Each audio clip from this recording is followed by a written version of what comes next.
వెంకటేశాయ. గురుర్బ్రహ్మా గురుర్విష్ణు గురుర్దేవో మహేశ్వరః గురుః సాక్షాత్ పరం బ్రహ్మ తస్మై శ్రీ గురవే నమః.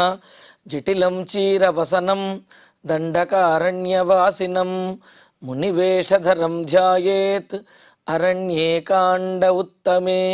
శ్రీరామచంద్ర పరబ్రహ్మణే నమః. అథ శ్రీమద్ రామాయణే ఆదికావ్యే అరణ్యకాండే పంచాశః సర్గః. రాజా ధర్మశ్చ కామశ్చ ద్రవ్యాణాం చోత్తమో నిధిః. ధర్మం ధర్మశుభం వా పాపం వా రాజమూలం ప్రవర్తతే. రావణాసురుడు పంచవటి నుండి సీతాదేవిని అపహరించుకు తీసుకుపోతూ ఉన్నాడు. అలా ఆకాశ మార్గంలో తన రథంలో సీతాదేవిని తీసుకుపోతుంటే సీతాదేవి రాముడిని లక్ష్మణుణ్ణి అదేవిధంగా అక్కడ ఉన్నటువంటి జంతుజాలమును వనదేవతలను అందరినీ కూడా పిలుస్తూ ఆక్రోశిస్తూ మరి అల్లంత దూరంలో చెట్టు మీద ఉన్నటువంటి జటాయువును కూడా పిలిచింది. జటాయువు ఒక్కసారి కళ్ళు తెరిచి చూసేటప్పటికీ రావణాసురుడు సీతాదేవిని అపహరించకపోతున్నాడు. వెంటనే ఇంకా రావణాసురుణ్ణి అడ్డుకోవాలి, ఎలా అయినా సీతాపహరణాన్ని ఆపాలి అనుకున్నాడు జటాయువు. అయితే సామదాన భేద దండోపాయములు అని అన్నట్లుగా మొదట మంచి మాటలతోటి రావణాసురుణ్ణి ఆపాలి అని అనుకున్నాడు. తరువాత బెదిరించి అయినా సరే రావణాసురుణ్ణి ఆపాలి అనుకున్నాడు. ఇలాగా ముందు ధర్మమును తెలియజేశాడు. ఆ తర్వాత రాముని యొక్క పరాక్రమం గురించి కూడా తెలియజేశాడు. రాముడు సకల లోకమునకు కూడా రాజు కావున నీకు కూడా రాజు అవుతాడు, రాజభార్యను అపహరించడం మహాపాపం అనే విషయాన్ని కూడా తెలియజేశాడు. సరే, రాముని యొక్క రాజరికాన్ని నువ్వు అంగీకరించనంటావా? పోనీ నిన్ను నువ్వే రాజు అనుకుంటున్నావు కదా. రాజు ఎలా ఉండాలయ్యా? ఇతరులకు ఆదర్శంగా ఉండాలి తప్ప రాజే దుర్మార్గమైనటువంటి పనులు కనుక చేసినట్లయితే ప్రజలు మరి ఎలా రాజరికాన్ని అంగీకరిస్తారు? రాజుని ఎలాగా కీర్తిస్తారు? కావున రాజు అనేవాడు ధర్మానికైనా అర్థమునకైనా కామమునకైనా సరే ప్రజలందరూ కూడా రాజునే ఆదర్శంగా తీసుకుంటారు. కావున ధర్మార్థ కామములు మూడు కూడా రాజు సవ్యంగా ధర్మానుగుణంగా పరిపాలించాలి, ఆచరించాలి. అప్పుడే రాచరికం నిలబడుతుంది. ఎందుకు అంటే ధర్మమూలముగా ఉన్నప్పుడే అర్ధకామములు కూడా ధర్మంతో సమానమవుతాయి. అంతేగాని నీకు సీతాదేవి మీద మనసు పడిందనో, ఆమె అందంగా ఉన్నది కావున కామం కలిగిందనో నీకు ఆమెను పరిగ్రహించినట్లయితే నీ రాచరికాన్ని ఎవరు అంగీకరించరు అని ఇలాగా రావణాసురుణ్ణి హెచ్చరిస్తూ పాపస్వభావశ్చపలః కథం త్వం రక్షసాం వర ఐశ్వర్యమభిసంప్రాప్తః విమానమివ దుష్కృతిః. లోకంలో కొంతమందిని చూస్తూ ఉంటాం, చాలా అయోగ్యంగా ఉంటూ ఉంటారు. అంటే అటు గుణముల రీత్యా కానీ, విద్యాపరంగా కానీ, వ్యవహారపరంగా కానీ అయోగ్యంగా ఉంటూ ఉంటారు. కానీ సమస్తమైనటువంటి సంపదలను కూడా కలిగి ఉంటారు. అప్పుడు అందరూ అనుకుంటారు, ఏదో వీడు పెద్దలో లేకపోతే వీడు తెలియక చేసినటువంటి పుణ్యము వల్ల ఇటువంటి యోగం వీడికి కలిగింది, కానీ అసలు వీడి లక్షణములకు దీనికి తగినటువంటి వాడు, చాలా దారుణమైనటువంటి స్థితిలో ఉండవలసినటువంటి వాడు అని చెప్పి నిందిస్తూ ఉంటారు కదా. ఎందుకని అంటే తాము ఉన్నటువంటి స్థితికి అనుగుణంగా కనుక ఉన్నట్లయితే చూచినటువంటి వారందరూ మెచ్చుకుంటారు, యోగ్యుడు అని చెప్పి కీర్తిస్తారు. అలా కాకుండా తాను ఉన్నటువంటి స్థితి కంటే కూడా దిగజారిపోయి తన వ్యవహారాన్ని కనుక కొనసాగించినట్లయితే అతడిని నిందిస్తారు. అందుకనే ఇక్కడ జటాయువు రావణాసురుడు అంటున్నాడు, గొప్ప సంపద కలిగిన వాడివి, పుష్పక విమానంలో విహరించేటటువంటి వాడివి, అదేవిధంగా తపస్సు చేసినటువంటి వాడివి అని చెప్పి రాక్షస చక్రవర్తినేని విర్రవీగుతున్నావు. కానీ రావణ, అసలు నీకు ఇటువంటి సంపద ఎలా వచ్చిందయ్యా? ఇంతటి వైభవము నీ యోగ్యతకు ఇవన్నీ కూడా రాకూడదు, కానీ మరి ఏ పుణ్యం వల్ల వచ్చిందో నీకింతటి యోగ్యత వచ్చింది అని అంటూ మరి ఎలాగోలా వచ్చినటువంటి సంపద దానిని జాగ్రత్తగా కాపాడుకోవాలి, కానీ పాపపు పనులు చేసి వచ్చినటువంటి సంపదను, వచ్చినటువంటి స్థితిని కోల్పోవటం వివేకవంతుల యొక్క లక్షణం కాదు. మరి నీవిప్పుడు సీతాపహరణం చేస్తున్నావు, ఇలా పరస్త్రీని కామించడం, అపహరించడం సకల భ్రష్టుణ్ణి చేస్తుంది నిన్ను అని చెబుతూ, రక్షసాంవర, రాక్షసులలో శ్రేష్ఠుడమైనటువంటి ఓ రావణ, పాపస్వభావ, పోనీ నీ స్వభావం ఏమన్నా గొప్పదే అంటే పాపస్వభావం, ఇప్పుడు చెడ్డ పనులు చేయటం ఉంది, నీ మనస్సు ఉంటుంది, నీ స్వభావం ఉంటుంది. చపలహ, ఒక స్థిరమైనటువంటి బుద్ధి లేకుండా చపలంగా ఉంటుంది. భోగముల యందు ఏది చూస్తే అది కావాలి అనేటువంటి ఆశ, దురాశ ఇవన్నీ కూడా ఉన్నాయి.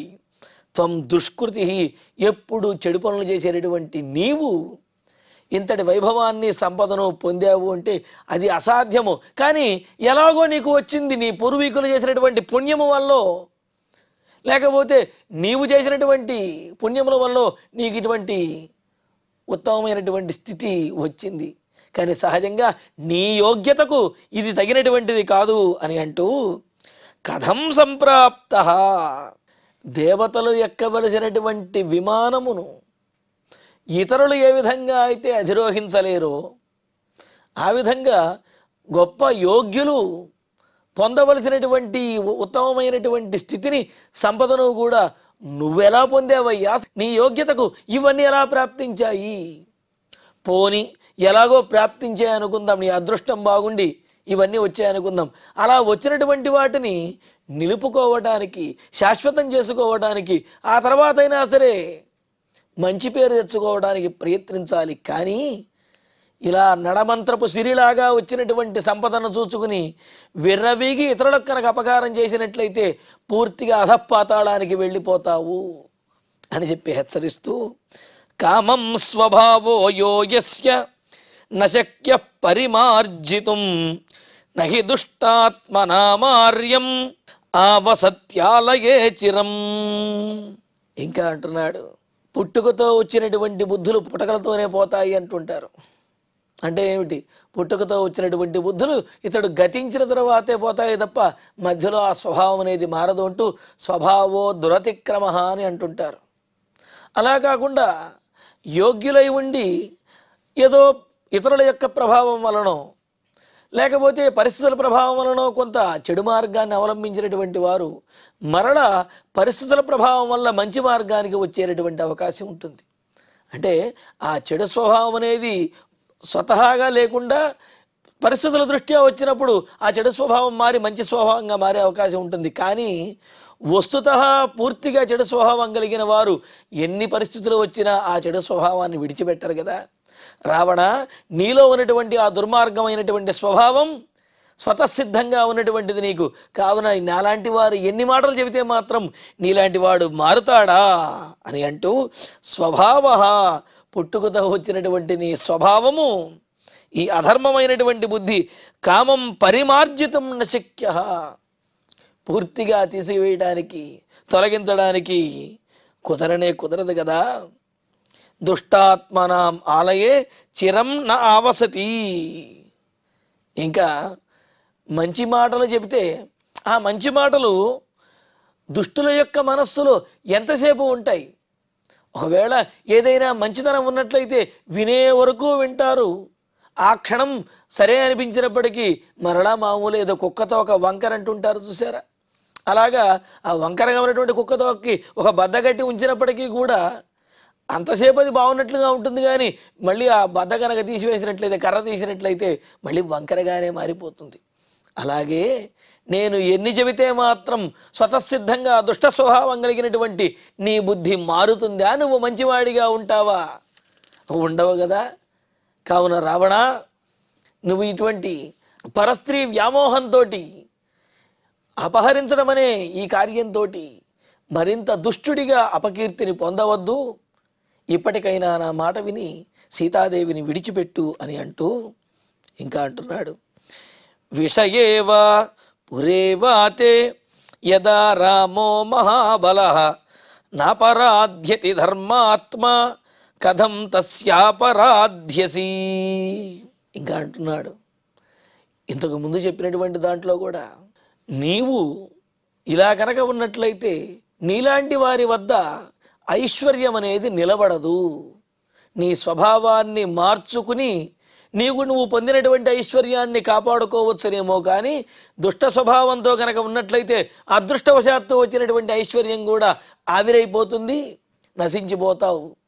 కావున నీ స్వభావం మార్చుకోవాలి అని అంటూ, సరే నీవు రాజుని అనుకుంటున్నావు కదా, రాముడికి ఎందుకు ద్రోహం చేశాను అని అంటే ఏమంటావు? అదేమిటండి, మా జ్ఞాతులైనటువంటి ఖరదూషణాదుల్ని 14,000 మందిని రాముడు వధించాడు. అలా వధించి మాకు ద్రోహం చేసినటువంటి రాముడి మీద పగ తీర్చుకోవటం తప్పేమీ కాదు కదా, అందుకనే నేను సీతాదేవిని అపహరిస్తున్నాను అని చెప్పి నువ్వు అంటావేమో. కానీ రాముడి యొక్క అపరాధం ఏమాత్రమూ లేదు అని అంటూ ఇక్కడ చెబుతున్నాడు, రాముడితో నీకు శత్రుత్వ ప్రసక్తి అనేది లేనే లేదు రావణ. ఎందుకంటే నీ మీద శత్రుత్వాన్ని పెట్టుకోలేదు రాముడు. మరి ఎందుకని మా వాళ్ళందరినీ కూడా చంపాడు అనుకుంటావేమో, ఖరదూషణాదులను చంపాడు అనుకుంటావేమో. మహాబల ధర్మాత్మా రామ యదాతే విషయేవా. ధర్మాత్ముడు గొప్ప బలవంతుడైనటువంటి రాముడు నీ దేశం విషయంలో కానీ, లేకపోతే నీ రాజ్యం విషయంలో, నీ లంకానగరం విషయంలో కానీ ఏమాత్రము అపరాధం చెయ్యలేదే, నీ మీద దాడి చెయ్యలేదు కదా. అటువంటిప్పుడు తదా తస్య కథం అపరాధ్యసి, నీకు అపకారం చెయ్యనటువంటి వాడికి నువ్వెలా అపకారం చేస్తావు? ఇదేనా ధర్మము అని అంటూ, పోనీ శూర్పణఖ విరూపకరణం చేశాడు, ఖరదూషణాది రాక్షసులను మా వారిని వధించాడు అని అంటున్నావేమో. అక్కడ కూడా రాముడి యొక్క దోషమేమీ లేదు అనే విషయాన్ని చెబుతూ, యది శూర్పణఖాహేతో జనస్థానగత ఖరః అతివృత్తో హతః పూర్వం రామేణ క్లిష్టకర్మణ. ఖరుణ్ణి చంపటమే చేసినటువంటి అపరాధం రాముడు చేసిన అపరాధం అంటావా? ఆ విషయంలో రాముడి అపరాధం ఏమీ లేదు. ఎవరైనా తన మీదకు వస్తున్నటువంటి క్రూర జంతువుని తనను తాను కాపాడుకోవటం కోసం వధించి తీరుతారు. అది వారి తప్పేమీ కాదు. ఆత్మరక్షణ కోసం ఈ విధంగా తమకు అపకారం చేసేటటువంటి వారిని దండించడం అనేది తప్పేమీ కాదు కదా. మరి రాముడు తన మానాన తన ఆశ్రమంలో తాను ఉండగా మరి అక్కడికి వచ్చి రాముడిని హింసించాలనుకున్నారు, కావున వారిని రాముడు వధించాడనే విషయాన్ని చెబుతూ ఇంకా అంటున్నాడు, శూర్పణఖాహేతో జనస్థానగత ఖరః. శూర్పణఖ కోసమని చెప్పి జనస్థానంలో ఉన్నటువంటి వాడైన ఆ ఖరుడు తన సైన్యములతోటి తన పరివారంతో వచ్చి అతివృత్త రాముడి దగ్గర తానే అపరాధం చేసి రాముడి మీద దౌర్జన్యంగా ఆక్రమించి దండయాత్ర చేసి మరి మర్యాదను ఉల్లంఘించినటువంటి వాడై రాముడి చేతులు అక్లిష్ట కర్మణ రామేణ పూర్వం హతః. సునాయాసంగా ఏ కార్యాన్నైనా నిర్వర్తించేటటువంటి రాముడి చేత ఆ ఖరుడు హతుడైపోయాడు. అక్కడ కూడా ఖరుడు దోషమే తప్ప రాముడేమీ ఖరుడు మీద యుద్ధం ప్రకటించలేదు. ఖరుడు 14,000 మంది సైన్యంతో వచ్చి రాముడి మీద దాడి చేస్తే మరి సుక్షత్రియుడు గొప్ప పరాక్రమం కలిగినటువంటి వాడు అయిన రాముడు మొదట మాటతో చెప్పి చూశాడు, అయినా వినిపించుకోలేదు. దాడి చేశారు, అప్పుడు రాముడు ప్రతిదాడి చేసి వారిని వధించాడు తప్ప ఆ విషయంలో రాముడి యొక్క అపరాధం లేదు. శూర్పణఖ కూడా శూర్పణఖ మీద రాముడేమీ దౌర్జన్యం చేయలేదు. ఆమె రాముడిని లక్ష్మణుణ్ణి కామించి వారి ఇష్టం లేకుండా మరి సీతాదేవిని చంపాలి అని చెప్పి ప్రయత్నించి ఆ విధంగా లక్ష్మణుడి చేత విరూపకరణం చేయబడింది తప్ప శూర్పణఖ విషయంలో కూడా రాముడి యొక్క దోషమేమాత్రమూ లేదు. మరి ఆమెకు మద్దతుగా ఆమె గురించి వచ్చినటువంటి ఖరదూషణాదులు కూడా దౌర్జన్యం చేసి రాముడి చేతిలో హతులైపోయారు. అక్కడ కూడా రాముడి యొక్క తప్పేమీ లేదు అంటూ అత్ర బ్రూహి యథాతత్వం కో రామస్య వ్యతిక్రమః యస్యత్వం లోకనాథస్య భార్యాం హృత్వా గమిష్యసి. కావున రావణ, ఒక్కసారి నీవు ఆలోచించు. శూర్పణఖ విరూపకరణ విషయంలో కానీ ఖరదూషణాది రాక్షసులందరినీ వధించే విషయంలో కానీ రాముడి యొక్క అపరాధం ఏదైనా ఒక్కటైనా ఉన్నదా? రాముడు ఏమైనా దౌర్జన్యంగా వ్యవహరించి వీరి మీద ప్రహారం చేశాడా, ఆక్రమించాడా? ఏమాత్రమూ లేదు కదా. ఆలోచించు. మరి ఈ విధంగా నీకు కానీ నీ వారికి కానీ ఈ అపకారం చేయనటువంటి వాడు, అపకారం చేయటము అని అంటే స్వతసిద్ధంగా తాను దౌర్జన్యంగా అపకారం చేయలేదు, తనను తాను రక్షించుకోవటానికే వారి మీద బాణప్రయోగం అనేది చేశాడు అని చెబుతూ, అలా నీ విషయంలో కానీ నీ వారి విషయంలో కానీ అక్రమంగా లేనటువంటి వాడైన లోకనాథస్య, లోకములన్నిటికీ కూడా స్వామి అయి పరిపాలించేవాడైనటువంటి రాముడి యొక్క భార్యను అపహరించడం ఏ న్యాయము? రామస్య వ్యతిక్రమ కహ బ్రూహి. ఇలా సీతాదేవిని నీవు అపహరించుకు తీసుకుపోవటంలో రాముడు చేసినటువంటి దోషమేమున్నది? ఎందుకని నీవు ఈ విధంగా చేస్తున్నావు? ఏది ఒక్క మాట చెప్పు. రాముడు ఈ తప్పు చేశాడని చెప్పు, అప్పుడు నువ్వు సీతాదేవిని తీసుకువెళుతుంటే సరేనని నేను ఒప్పుకుంటాను. కానీ రాముడు ఈ తప్పు చెయ్యలేదు అని అంటూ, క్షిప్రం విసృజ వైదేహీం మాత్వా ఘోరేణ చక్షుషా దహేద్దహన భూతేన వృత్రమింద్రాశ నిర్యధ. ఇంకా జటాయువు తాను చెప్పదలిచినటువంటి విషయాలను చెబుతూ పూర్తి చేస్తున్నాడు. రావణ, వెంటనే సీతాదేవిని విడిచిపెట్టు. రాముడు కనుక వచ్చాడు అంటే రాముని యొక్క చూపుకే, ఆ చూపు నుండి వచ్చేటటువంటి అగ్ని కీలలలో నీవు మాడి మసైపోతావు. ధర్మాత్ముడికి కనుక కోపం వచ్చింది అంటే అతన్ని ఎవరు కూడా ఎదుర్కోలేరు అని అంటూ ఇంకా అంటున్నాడు, వైదేహీం క్షిప్రం విసృజ, సీతాదేవిని వెంటనే విడిచిపెట్టు. లేని పక్షంలో ఇంద్రుడి యొక్క వజ్రాయుధం వృత్రాసురుణ్ణి ఏ విధంగా అయితే దహించి వేసిందో, రాముని యొక్క కంటి చూపే నిన్ను నిలువున దహించి వేస్తుంది. కావున వెంటనే సీతాదేవిని విడిచిపెట్టి నిన్ను నీవు కాపాడుకో అని రావణాసురుణ్ణి బెదిరిస్తూ భయపెడుతూ సీతాదేవిని విడిచిపెట్టమని చెప్పి హెచ్చరిస్తూ ఉన్నాడు జటాయువు.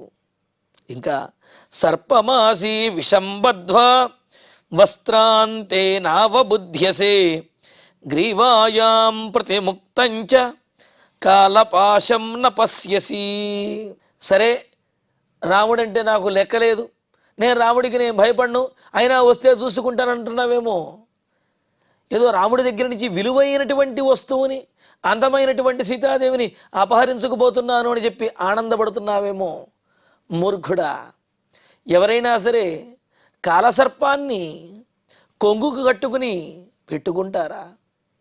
తన వస్త్రంలో ఏదో బంగారాన్ని తన వస్త్రంలో దాచుకుంటే విలువ తెలుసో, లేకపోతే ఇతరులు అపహరిస్తారనో, లేకపోతే అది నాకే కావాలి అనే దురాశతోటో ఏ బంగారాన్నో విలువైనటువంటి దాన్నో అలా తన వస్త్రములలో దాచుకుంటారు. కానీ ఎవరైనా విషపూరితమైనటువంటి కాలసర్పాన్ని తన వస్త్రములో దాచుకుంటారా?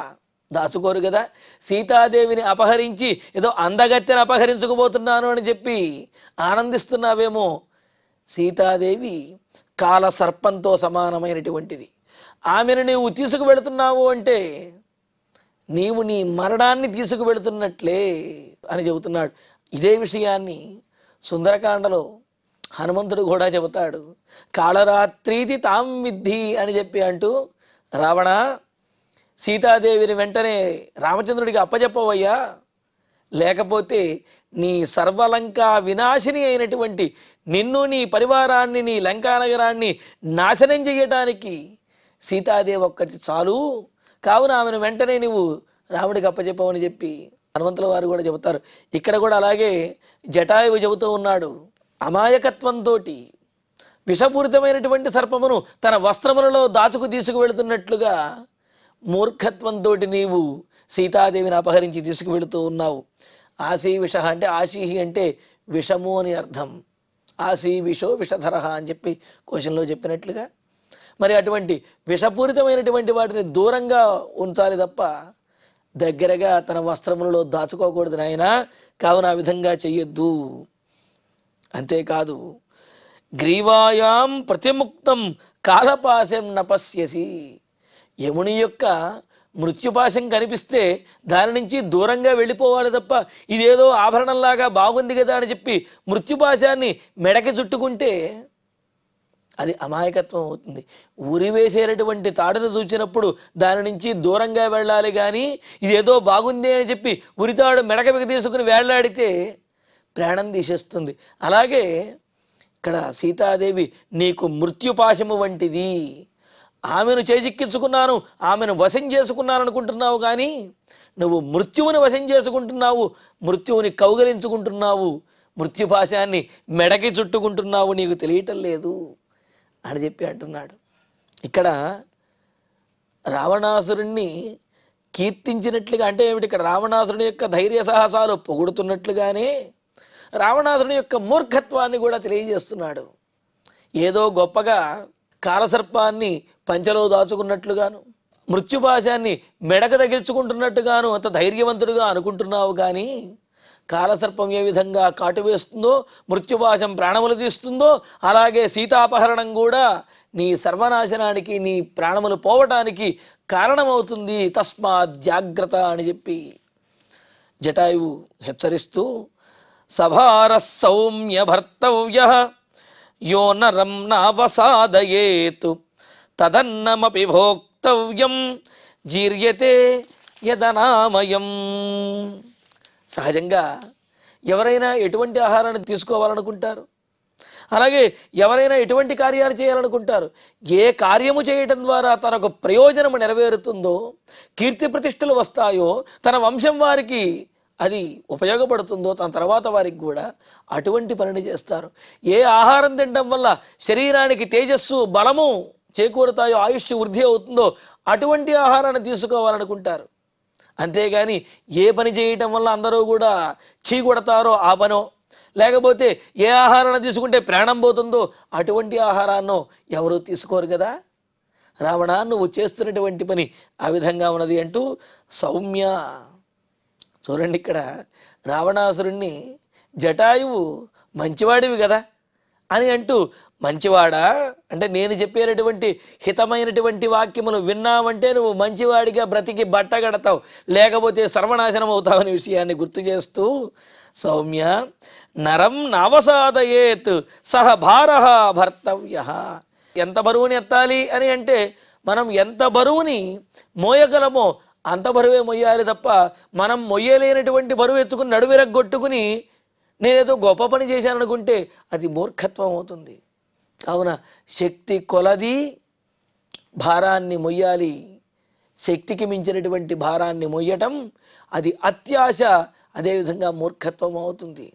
అదే అంటున్నాడు, రావణ, నీకు తగినటువంటి పని చేసినట్లయితే అది నీకు నీ వంశమునకు మంచిది, ఇలాంటి పని కనుక చేసావంటే అది నిన్ను సర్వనాశనం చేస్తుంది అని అంటూ, అలాగే ఏ ఆహారం అయితే అనామయం, ఆమయము అంటే గనక రోగము అని అర్థం, అనామయం అంటే గనక రోగం లేకుండా ఉండేది అని, ఏ ఆహారాన్ని తీసుకోవడం ద్వారా ఆరోగ్యం అనేది సిద్ధిస్తుందో, ఆయుష్ పెరుగుతుందో అటువంటి ఆహారాన్ని తీసుకుని ఆనందించాలి, కానీ విషాన్ని త్రాగుతూ ఆనందించేటటువంటి మూర్ఖుడు నీలాంటి వాడే ఉంటాడు అని చెప్పి రావణాసురుని తిడుతూ, తదన్నమపి నభోక్తవ్యం, ఆ విధంగా విషపూరితమైనటువంటి ఆహారాన్ని స్వీకరించకూడదు.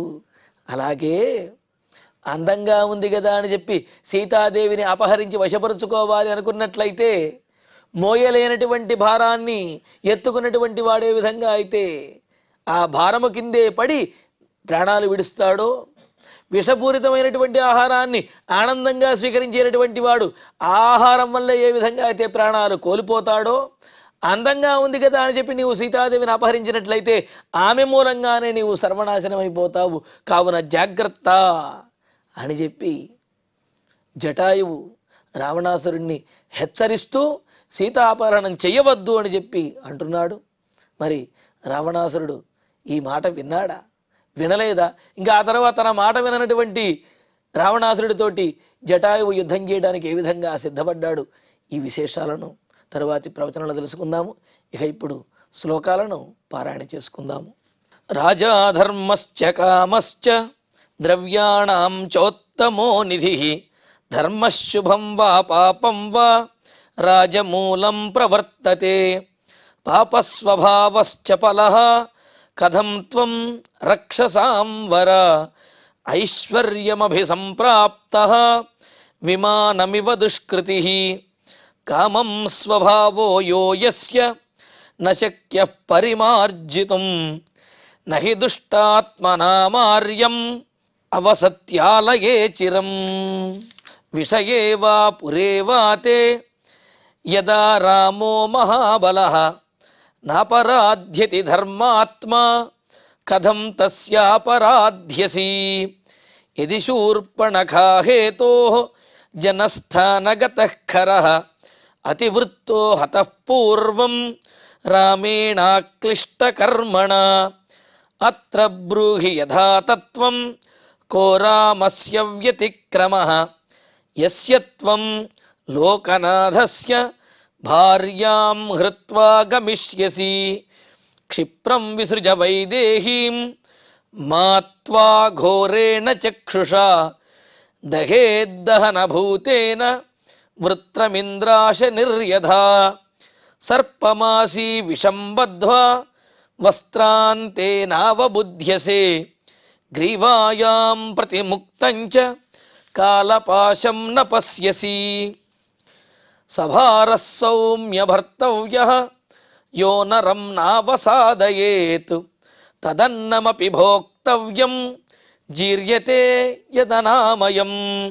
ఇత్యార్షే శ్రీమద్ రామాయణే ఆదికావ్యే అరణ్యకాండే పంచాశే సర్గే నవశ్లోకాః.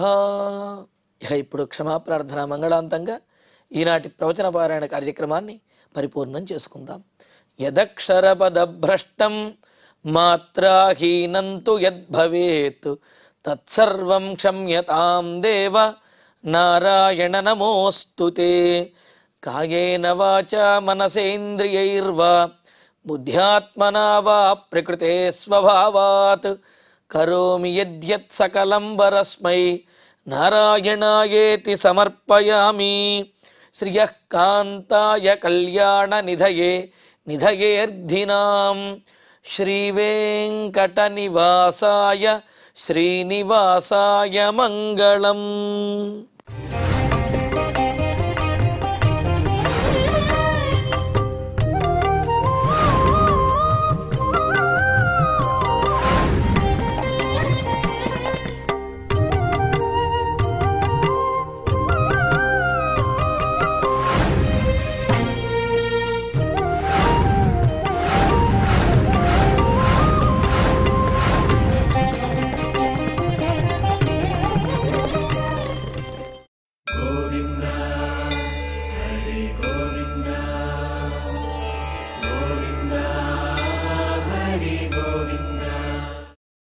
Oh